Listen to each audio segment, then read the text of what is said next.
Earlier today, we told you that 3 men had been charged in the death of little Ava Castillo. Well, now we're learning how police were able to get a big break in this case, and it has to do with this suspect, Philip Battles. This is video of him in court earlier this week as he faced a judge for murder charges in an unrelated case. Jennifer Bauer live now with what else we've learned about the suspects. Jen? Yeah, we learned that detectives received tips about this case. We also learned that the 3 suspects are believed to be connected to a string of aggravated armed robberies in the Houston area. Tonight, we are learning new details in the murder investigation of 4-year-old Ava Castillo. In court this evening, the suspects connected to her case did not appear before the judge, but a prosecutor did read the charges against them. Charged together, apparently, with felony offense of capital murder. We learned that Pharrell Dardar, Marco Miller, and Philip Battles are believed to be responsible for many aggravated armed robberies in Harris County. In one of those robberies, the GPS on a stolen cell phone led police to Philip Battles' home. They discovered he had just been arrested, charged in connection to another murder. Detectives questioned him, and he admitted to being the driver the night they tried to rob Ava Castillo's mom, and wound up shooting her and her 2 daughters as they unloaded groceries outside their apartment. Prosecutors say Battles told detectives Dardar and Miller were there that night too. In that statement, he admitted to participation in this robbery as a driver. He also implicated suspects or defendants Marco Miller and Pharrell Dardar. A separate witness also placed Marco Miller and Pharrell Dardar at the scene. Now all 3 of them are charged with capital murder. And all 3 suspects are expected to appear before a judge on Monday. We're live downtown tonight. I'm Jennifer Bauer, KPRC, Channel 2 News. We're also following breaking news out of California tonight, where a professor has been murdered. It happened on the campus of the University of Southern California in Los Angeles. The Los Angeles Fire Department says that the faculty member is around 25 years old. Right now, police have taken a student into custody, and that's all according to sources at NBC. Now to that heartbreaking story in Texas City. A high school senior takes her own life after months of relentless online abuse by faceless bullies. Brandy Vela committed suicide in front of her family earlier this week. But tonight, hundreds gathered to honor her memory and to show their support for her family. Jonathan Martinez joining us live in Texas City with the story tonight. Jonathan? Bill and Dominique, this is a story that has touched a lot of people over the last couple of days. We have seen a huge outpouring of support, and evidence of that was at tonight's vigil for Brandy Vela. How sweet the sound. Through songs and prayer alongside candlelight, hundreds turned out to Texas City High School's football stadium. We want to remember her life. They were all there to support the family of 18-year-old Brandy Vela. It was raining, it was cold, but everybody chose to come out and support my family. That is the greatest feeling. The family says after months of cyberbullying, the high school senior took her life on Tuesday. This evening, though, was dedicated to remembering her. I feel blessed. I really do. I feel so blessed right now to have so many people praying for me and my family. Maybe she did or she didn't feel as loved as she thought she was. Look at all these people that are here for her. It's amazing to see. Also at the vigil, Judith Briggs, whose son John went to the same school and also took his life at 18 after battling depression back in 2013. A common pain of losing a young life, bringing 2 families together. I just wanted to show my support, and I don't know, somehow I would love to raise awareness about depression and suicide. And it's that kind of support from friends, family, and even total strangers that Brandy's family says is helping them get through this difficult time. I was in the store the other day just getting something, and somebody came up and gave me a hug and told me it was going to be all right. And you know what? I lifted my head up and said, you know what? That's right. You're absolutely right. It's going to be all right. And tonight, the family reiterating if any good can come from Brandy's death, it is that there will be a crackdown on cyberbullying. We are reporting live tonight from Texas City. I'm Jonathan Martinez, KPRC, Channel 2 News. Let's hope it happens, Jonathan. Thank you. Tonight, we're getting our first look at the assistant pastor accused of sexually assaulting a 14-year-old girl. Investigators say 27-year-old Daniel Carell admitted to having sex with a member of the Sienna Ranch Baptist Church in the Sienna Plantation area. Our Brandon Walker joining us now with disturbing details of this case. A man of the cloth now charged and in custody. Daniel Carroll, 27 years old, is accused of using the pulpit as a youth minister at Sienna Ranch Baptist Church to seduce and have sex with a 14-year-old girl. But you know, the sad part about all this is that you're seeing way too much of this. Fort Bend County Sheriff Troy Nels briefing reporters just after deputies arrested Carroll tonight.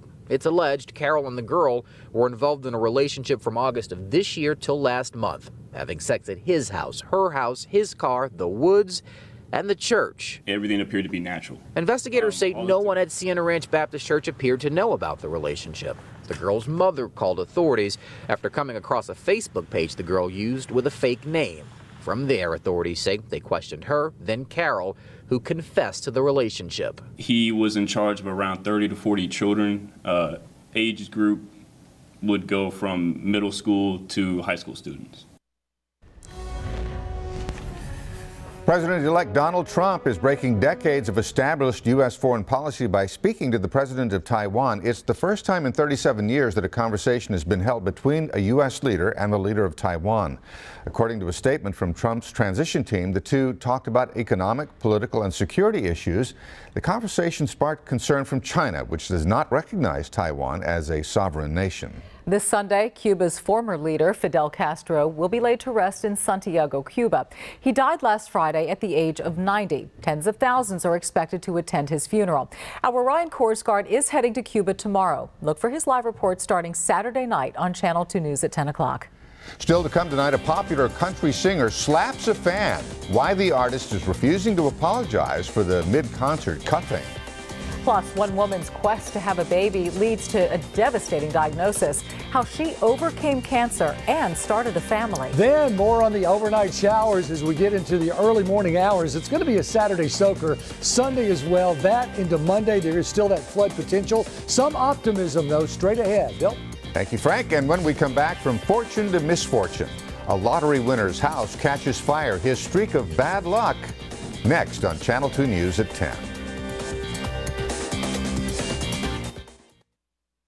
You're watching Channel 2, Houston's home for news. A big loss tonight for a man who had won so much. Lottery winner Jack Whitaker's Virginia home was destroyed today in this massive fire. Firefighters from 5 fire departments tried to put out the flames, but they couldn't get the fire under control.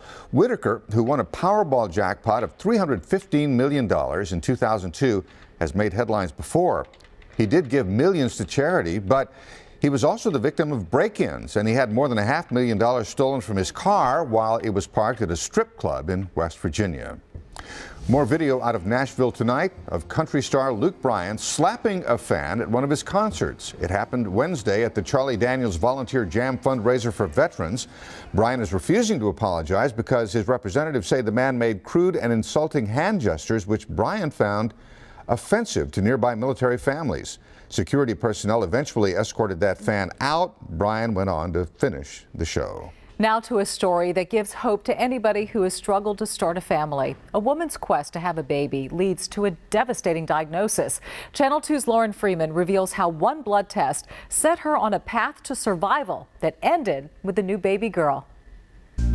Elizabeth is loving her little Chloe for all the obvious reasons, but unlike many new mothers, she also is well aware that her quest for this 4-month-old saved her life. A trip to the fertility doctor ended with a diagnosis no prospective mom wants to hear. Hodgkin's lymphoma, Hodgkin's disease. Instead of cancer treatment right away, she was sent here first, a fertility center. Egg retrieval, preserving your fertility. They don't know what chemo will do to you. Radiation, chemotherapy can really wreak havoc on men and women's fertility. And so it's nice to hopefully be able to get an oncologist or an oncologic surgeon to have some discussion with them and send them to a fertility specialist so we can at least have the conversation of what to do potentially now before we reduce fertility treatment with cancer treatment. Studies show most women diagnosed with cancer are missing She's informed about their fertility options. But new breakthroughs mean these patients don't need to lose hope. We used to say we had to start the treatment medication in order to do an IVF cycle at a particular time in a woman's cycle, a menstrual cycle. And now we know that we can start at any time. Catching the cancer early is crucial, and this little angel is responsible. We do blood work when we're doing fertility treatments and happened to catch something that we didn't expect. And so, yeah, it was amazing to be able to create a life and save a life. Wonderful. It's wonderful. She's a wonderful baby. It took a few years before Elizabeth got a clean enough bill of health to continue on with embryo implantation. She has more embryos frozen at the Texas Fertility Center and says she's ready to welcome another child to the family. Lauren Freeman, KPRC, Channel 2 News.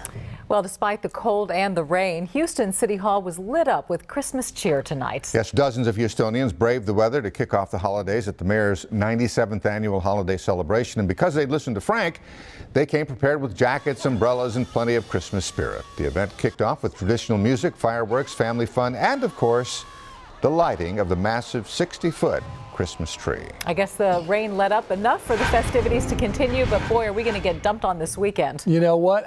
The totals have come down for now, so we're going to take a look at that, but don't let your guard down. So hopefully the totals will be down and everybody's guard will be up. Here's a look at Exact Track radar right now. This clump of showers is going to continue generally to slide off toward Louisiana, although a bit of that into Brazoria County and Matagorda County. Showers moving off to the north, and that area of San Antonio continues toward Austin. We'll get to the Futurecast on this in just a moment. Right now, it's fairly quiet, 56 and cloudy. A strong wind, 17 miles an hour out of the east-northeast. Lots of 50s, 60, 61. Temperatures don't go down a whole lot from where they are right now. The humidity's way up there and the cloud cover's in place. So don't look for a big cool down, but still it's chilly out with the 50s. These strong easterly winds are going to start turning more southeasterly tomorrow. And because of that, we'll get a little more of that Gulf moisture in association with the Pacific moisture, thanks to that low right there. That's the one we've been watching all week. So that's what's coming in. The low pressure system to our west, the high to our east, it all pulls this moisture in to Texas, and that's exactly what it's been doing. So here's the wider picture. I'll put this in motion, and you can see these showers for 2 o'clock tomorrow. Continues to move across, a bit of a break. If the model